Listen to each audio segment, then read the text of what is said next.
Welcome to Mysterious Goings On. This is Alex Greenwood. I'm thrilled that you're back with me. I think we're having a fantastic summer and getting into fall with some fantastic guests in the creative arts and in different fields. Because as I've said previously, as a writer, myself, I value understanding what drives people to create, to do things. Sometimes it's purely money. Sometimes it's just for the satisfaction of doing it. Sometimes it's both.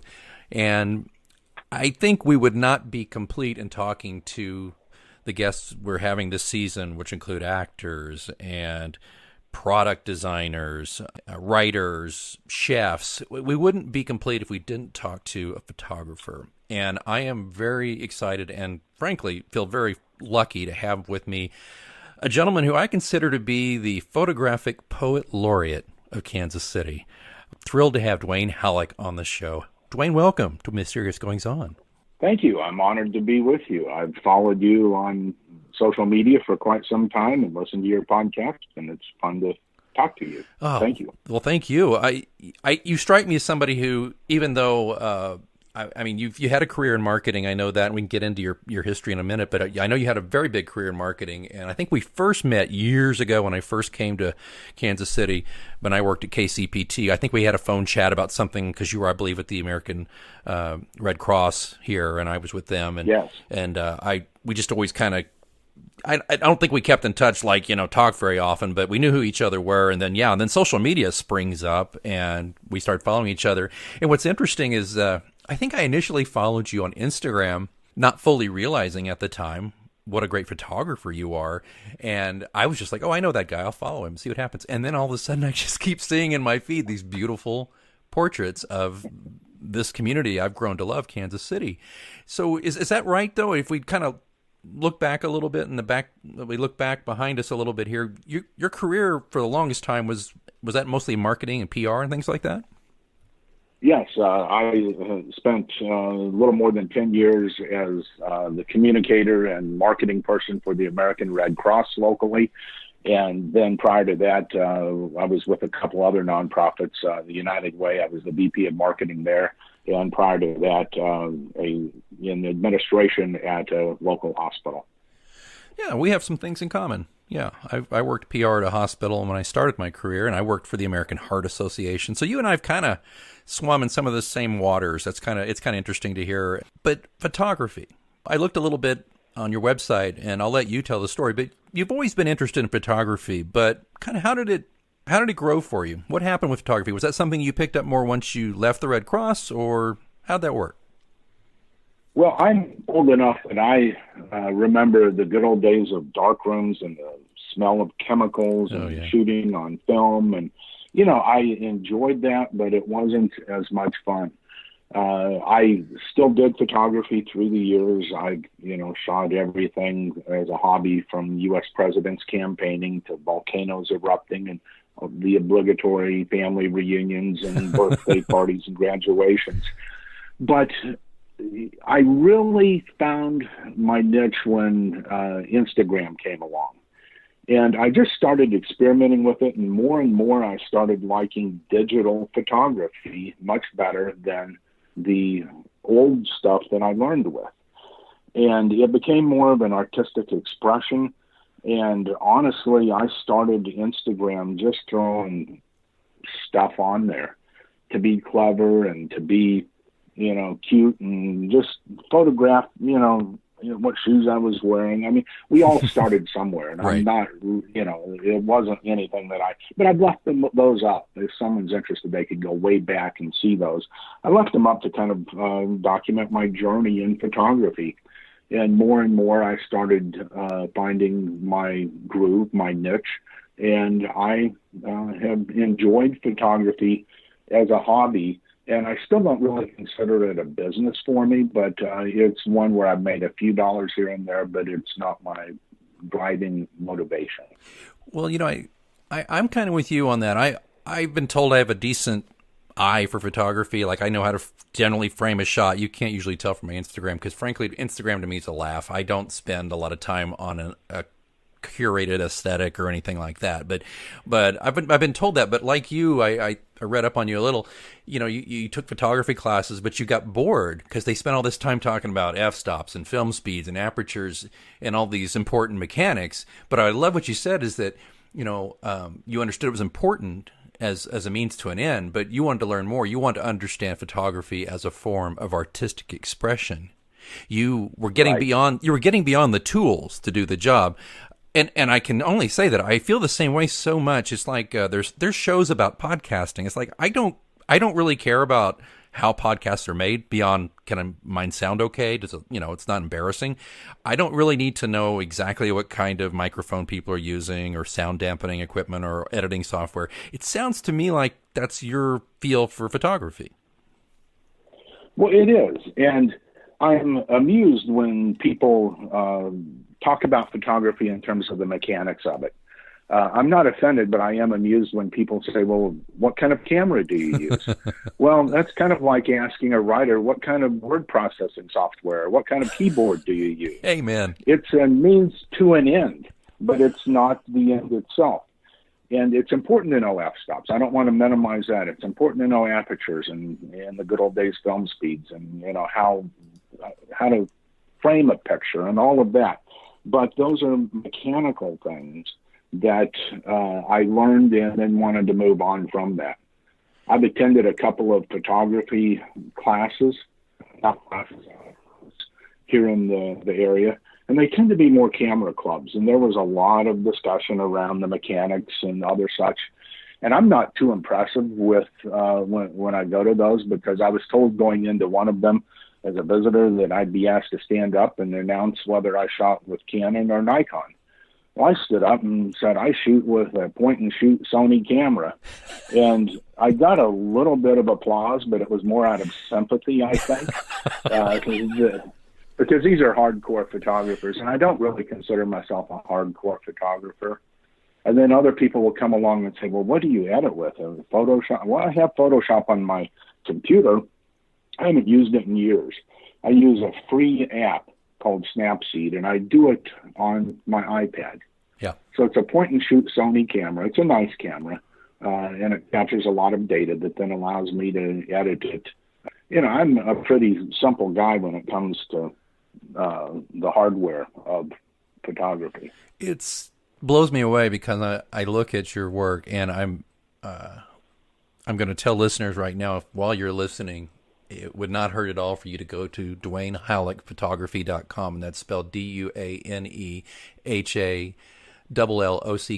photography.com, and look at his portfolio. Duane, you have a very painterly style. I don't know if that's the right word. I think that's a compliment, by the way.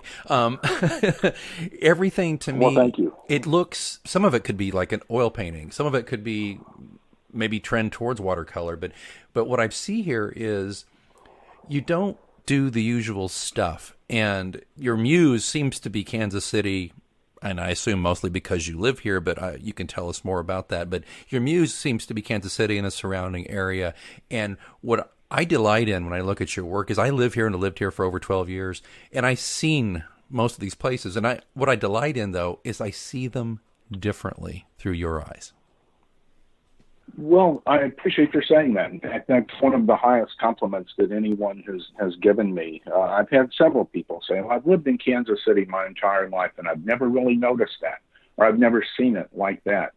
And others will say, well, you make me proud. And honestly, that is the most gratifying result that I think I can get out of my pictures. I appreciate that. Partly because I think Kansas City is such a beautiful place. I grew up in Colorado. Oh. I went to college in Tennessee. I moved to Kansas City from Oregon. And I know what people think, or actually more precisely what they don't think of Kansas City. It's just a flyover place. Yeah. I used to drive through here on I-70, and, it wasn't that impressive, to be honest with you. But I am so impressed with the beauty of this area of Kansas City. I really wouldn't want to live anywhere else. And I know with my work with the Red Cross, I would travel across the nation for different disasters and all. And another compliment that I got from people, I still remember one guy from Seattle that I got to know on a disaster assignment back in New York City. He says, Duane, I've never been to Kansas City, but your photographs make me want to visit there. He says, I had no idea it was that beautiful. And I'm not really doing this as for the Chamber of Commerce or the Visitors Bureau or anybody else, although they appreciate my pictures. I'm just doing it because I want to show my high school buddies and college friends and colleagues across the nation. Kansas City is a pretty cool place. It truly is. I mean, as I said, I moved here. I grew up mostly in Oklahoma City and then was in Nebraska for a few years and then came here following a lovely lady who became my wife, who worked at Sprint. So, and I fell in love not only with her, but I fell in love with Kansas City. Oklahoma City and Kansas City are not terribly different in a lot of ways. And Oklahoma City has many beautiful things. I do still miss the Oklahoma City sunset, to be honest with you. I miss those, that brilliant orange. And I know you can get it here too, but to me, it's not quite the same. But I fell in love with Kansas City as well, and your work just reinforces that. And it's interesting that you say your friends see that, because I've actually shared your pictures a few times over the years with people and said, this is Kansas City. Even thank you. The icon. Well, thank you. Even the iconic shuttlecock at the Nelson Atkins. You've got such a beautiful take on that. I mean, because everybody's got a shot at that, I think. But yours to me is exceptional. I like the angles you take, and if you're looking on the portfolio online, I hope you'll agree. So you've turned this. You say you're not making money on this and all that, but you do offer a calendar, do you not? And you also offer prints and things like that. I do. I have produced a calendar. Don't sell a lot of those each year, but it's enough to, kind of have fun doing it. It's a pictorial calendar that I offer for sale in the October, November, December time frame. And I do post my pictures online. Started out as more of a convenience. I would have people ask if they could get a copy of something, or different editors of local publications ask if they could use my picture. It was just easiest to say, well, here it is, go to the website. And, others would want pictures, and I've sold a few that are in coffee shops or a hospital, not one that I used to work at, and just purchased several to put in a patient area, which I found flattering that they would do that. You mentioned the shuttlecock. I want to go back and talk about that for just a bit. One of the things that I approach photography with, and writing, is that I absolutely detest clichés. And I try and do everything I can to avoid saying something that's a worn, trite phrase, or shooting a picture that I've seen 1,000 times before. Right. And the shuttlecock is one of the iconic figures here in Kansas City. Probably the best example to me is the Liberty Memorial. Yeah. I used to work not far from there, and I have shot thousands of pictures. I can probably say that without exaggeration. Shot thousands of pictures at the Liberty Memorial. I've seen a whole lot more than that. And after a while, they all kind of start looking the same. To me, it always became a photographic and creative challenge to return to a place I've been 1,000 times before and find something new. So I like to go to the Liberty Memorial and look for something or shoot something that I've never seen before or never photographed before. Yeah. And it can be from a different vantage point. It can be from a different lighting angle. Oh, yeah. It can be a different time of day or a different season. And I love shooting in inclement weather. Usually my inclination is when the weather's snowy or rainy or thunderstorms to stay inside or go to the basement. I don't go out when it's dangerous like tornadoes, but right. I love inclement weather because it creates such interesting and intriguing moods that I like to capture on film. Digital. And for those who aren't from Kansas City, the Liberty Memorial is kind of our shorthand for the National World War I Museum. And it is a memorial, and it's a tower that you can go up in, and there's an eternal flame on top. And Duane, forgive me, is that still lit? I'm not even sure if it's still going. It was off for a while. I think they have lit it for certain occasions, but I have not focused on that in my photography. Right. But it's a gorgeous plaza, and the museum underneath it is phenomenal. And I want to talk more about your subjects and about what you're doing. But first, I wanted to ask you though. So you got a lot of personal gratification out of photography, from what you just said about how you find different challenges. Basically, you go to things that are shot a million times before, and you find something new, some other aspect of the piece's personality for you to exemplify. But then, as I understand it, some things started happening with you personally that might have affected that. Maybe you could let us know what happened, particularly in the fact that you had a direct challenge to your ability to be a photographer. Well, back in 2004, I went for what I thought was a fairly routine eye check, and I was referred to a retinal specialist and thought I'd be in and out of there fairly quickly. Ended up being there for about 4 or 5 hours as they took different tests. And finally, the doctor came in and says, well, you have a large, well-developed tumor inside your eye on your retina. And it turned out to be melanoma. And fortunately, I beat the odds and, beat cancer. I went to Boston for some very specialized cancer treatment. But I lost my eyesight in my left eye, so I now have half the vision, half the eyesight that I used to have. And a strange thing that, to me it was strange, it was fun but and exhilarating, but when I lost, I appreciated the other half that was still remaining. And I started being aware of things that I had never noticed before. And I started capturing that on film. But I would look at things and think, I've never seen that before. I just started appreciating the beauty. And I often say that I focus on capturing beauty that is hidden in plain sight. It's always been there. I just never noticed it before.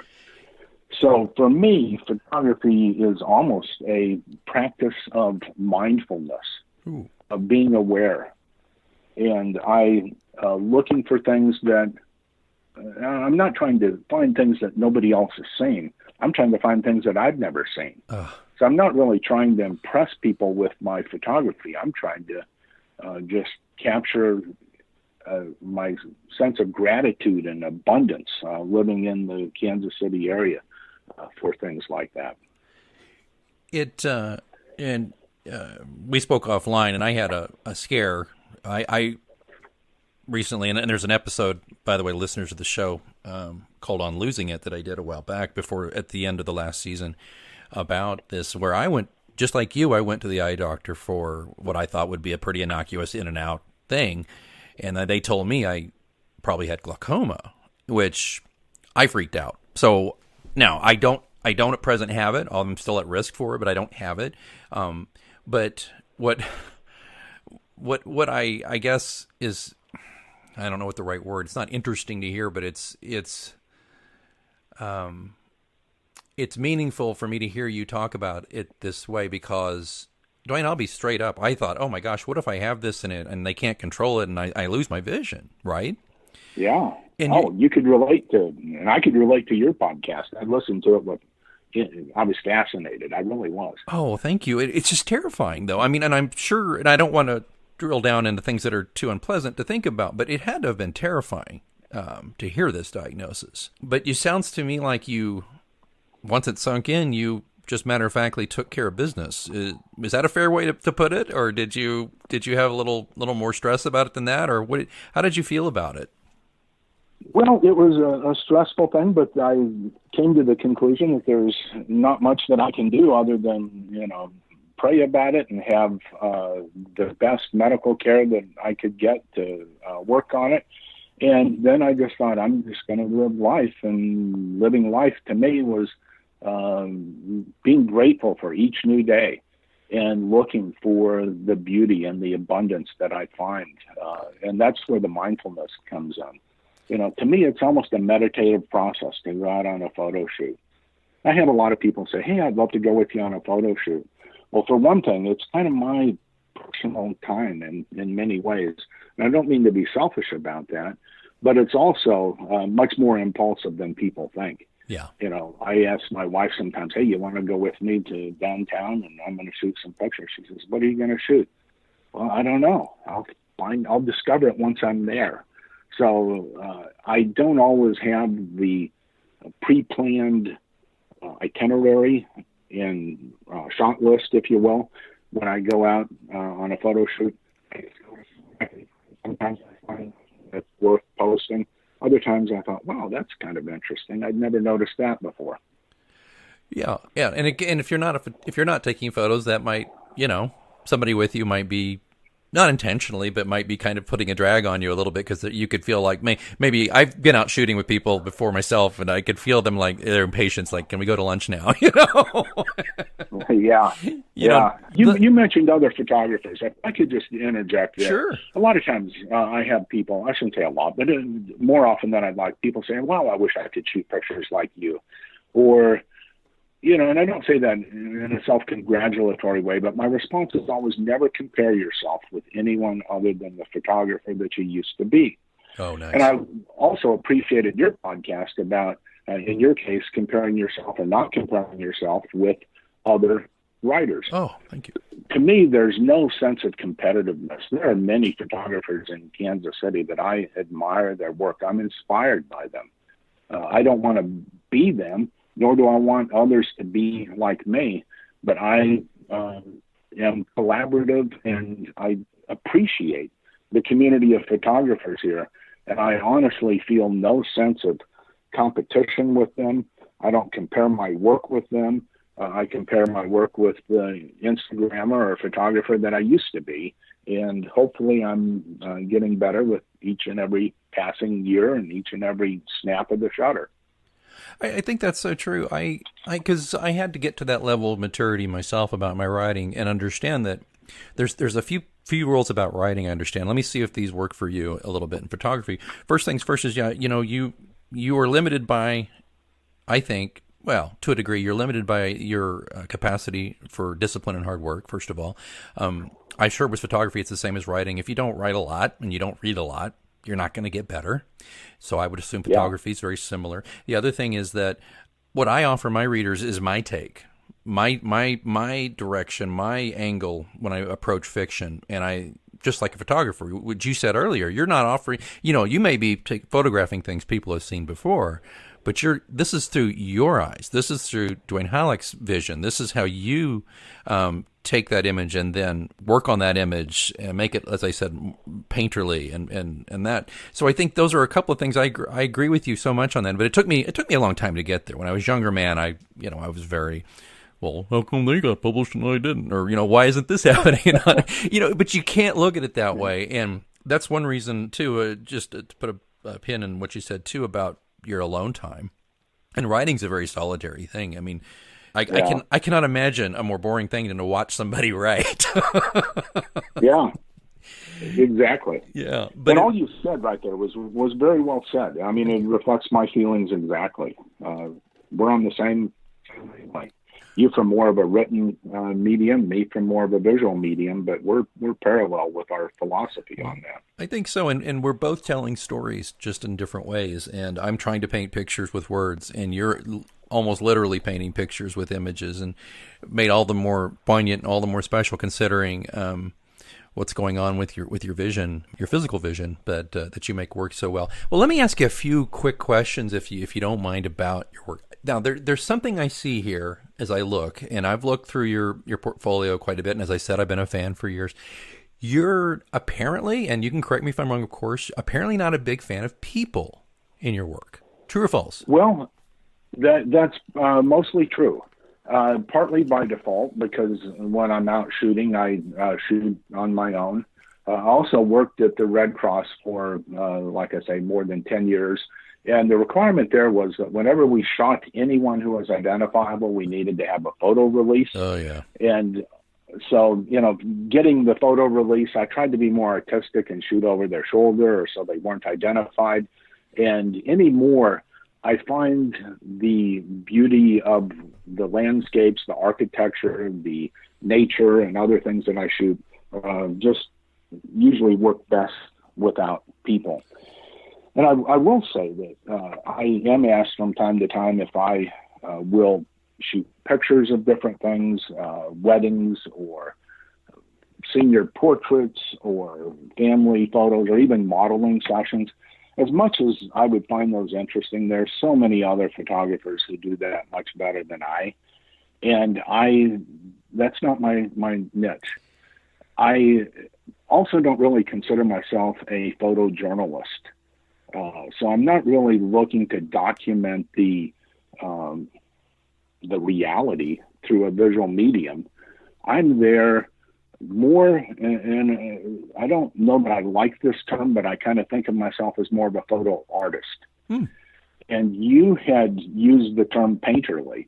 There was a while where, I loved editing my pictures. There was a while when people would say, well, that looks almost like a painting. And the more I looked at it, it was over-edited.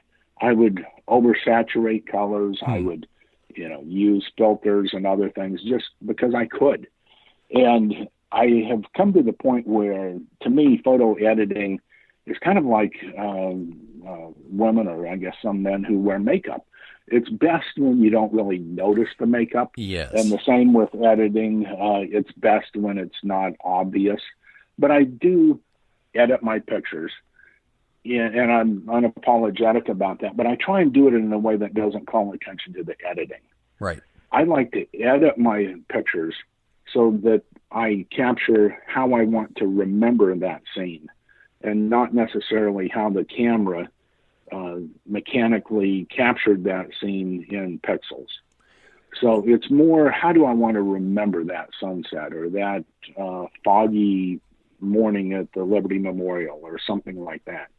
It's that's my style in editing.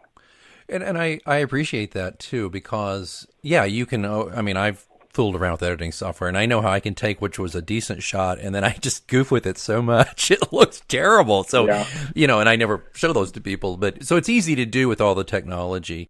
It's not that you're against people per se, and I appreciate that, but I did notice that, and I did not want people to be led to believe that they were stark and that they lacked humanity or emotion. It's quite the opposite. What I think is so fascinating about it is that you've got all this emotion in these photos, and there aren't people in them by and large. I could see where you're at Loose Park. You couldn't help but have a few people in the background. You can't identify them because, Loose Park is where everybody goes to photograph themselves and people here in Kansas City. I've got the one we paid a photographer when my daughter was 2 or 3 to throw leaves in the air and smile. That's the Loose Park experience. Oh, those are fun. Absolutely. They are indeed. So what does your family think of your I won't call it an obsession, but of your hobby or what it is, your photography? What does your family think? Well, my family likes it. They don't really take pictures much, so I'm kind of the lone photographer. And I was flattered just this past spring when we remodeled our house, and my wife said, I want to put up one of your sunflower pictures from Greenwood Farms in our newly remodeled kitchen. So we have one of my pictures hanging up, and that was at my wife's request, which I was flattered by that. Oh yeah, that's I've got a buddy who he writes, and